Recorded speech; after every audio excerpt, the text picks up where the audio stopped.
Yo, what's up YouTube? Today, a slightly different video. I, yesterday, bought myself a dash cam.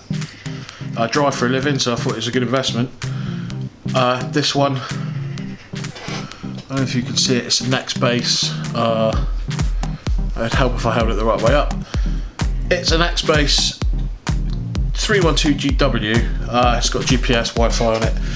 At the moment they're 75 quid in Halfords, reduced from 100, so the next one up has got a polarising filter on. Now I'm going to show you a video right now. As you can see, there's a lot of reflection off the dashboard of the van I drive, especially in strong sunlight. So I thought I'd do a bit of photography, I know a little bit. I thought maybe a polarising filter would help. They don't sell one. The next model up has one included, but that's like 200 quid.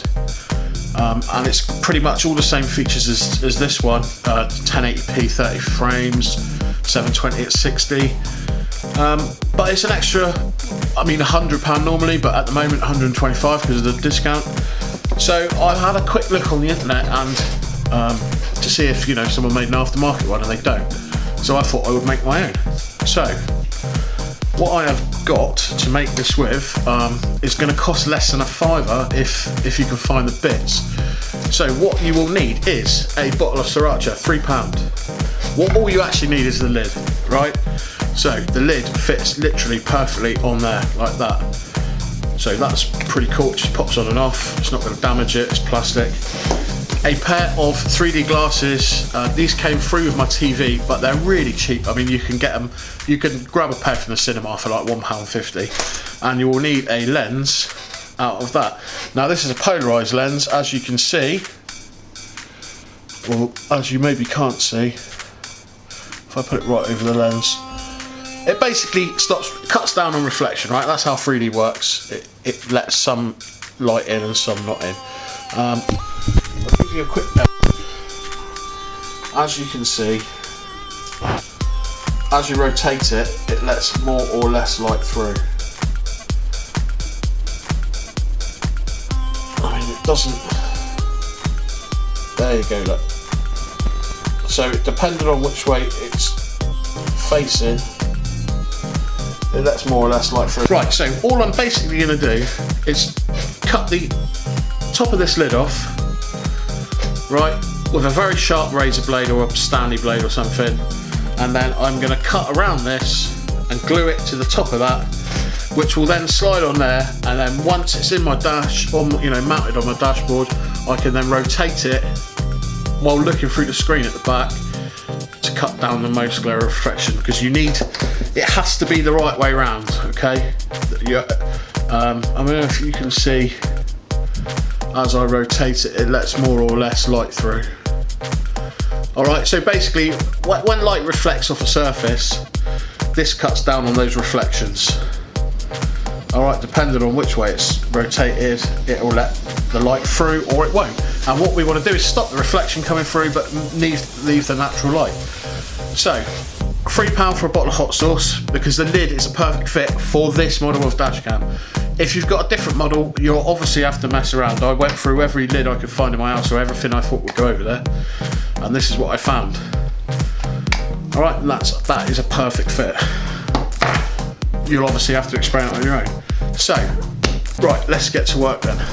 Here I've got the lid and a Stanley knife, and I am going to very carefully cut the end off without slicing my hands to bits.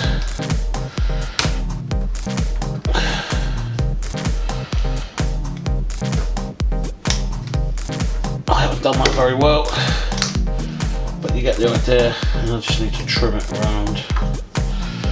Obviously be very careful with knives because they are sharp, and you don't want to cut yourself with one of these, because I'm telling you, they go straight to the bone. Right, that's the basic idea. I've cut the end off. I need to trim it up a little bit and make it neater. I'm going to do that. Then we'll move on to the next bit. I have tidied up my lid, trimmed it all down. What I've done is I've ground out the thread on the inside with a little paring knife. So it's pretty much a barrel now. I mean, it's not 100% perfect, but what it means is I can use this flat edge to mount the lens on, which is the sort of bottom of the lid. The top was coming up there. That's nice and flat, and it's quite hard to cut a circle without some sort of jig or something. So that just, he says, not been able to get it on, but it does fit, 'cause I've had it on there. That just fits on there like that now. And then I shall mount the lens, which I've cut out, trace around it with a Sharpie, and then that will sit on there like that, and then I will be able to rotate it when it's glued on.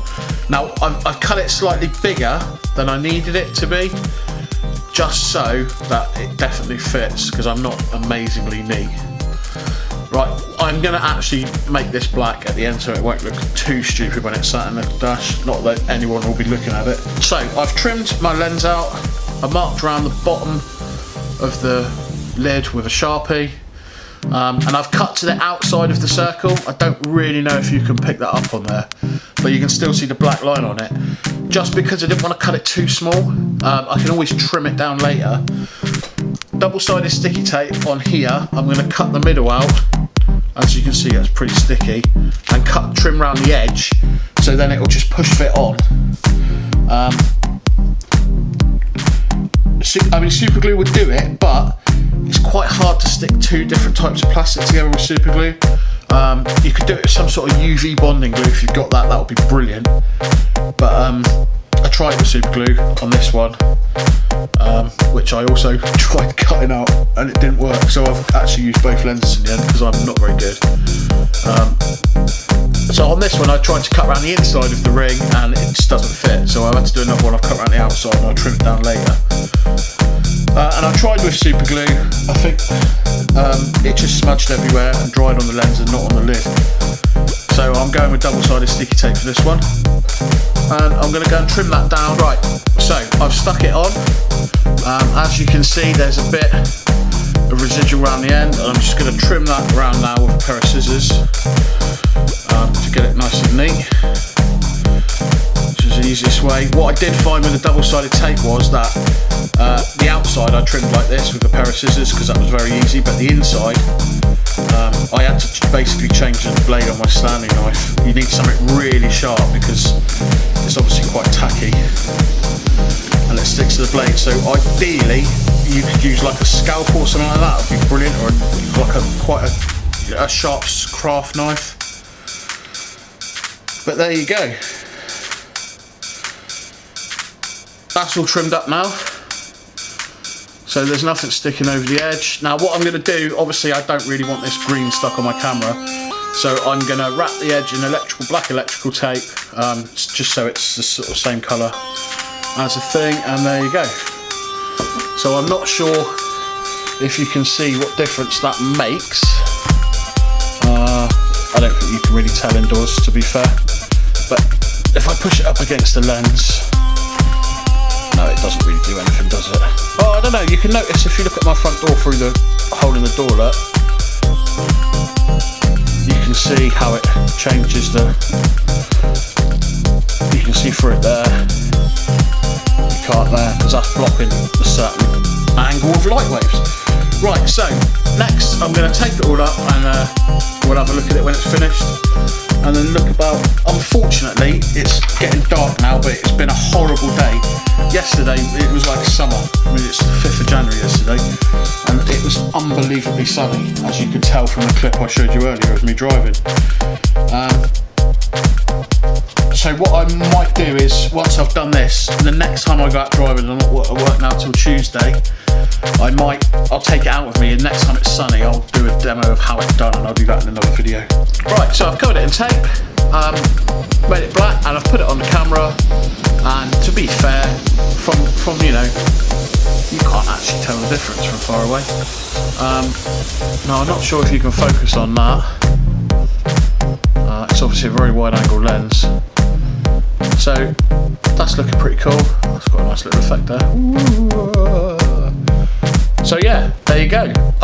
Obviously it's pretty much dark outside now, and it's on a cloudy day, so I will test it and I'll upload some footage of what it actually looks like when it's done, and you know, if it works or not.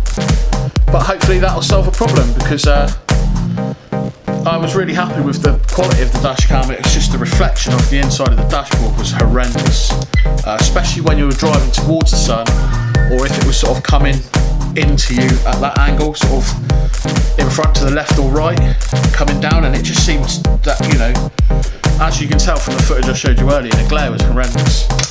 But hopefully this solves the problem. So hopefully you enjoyed that, and you can make your own. Let me know if you can do any better than that, or if I've done something wrong or whatever. I'm always happy to learn.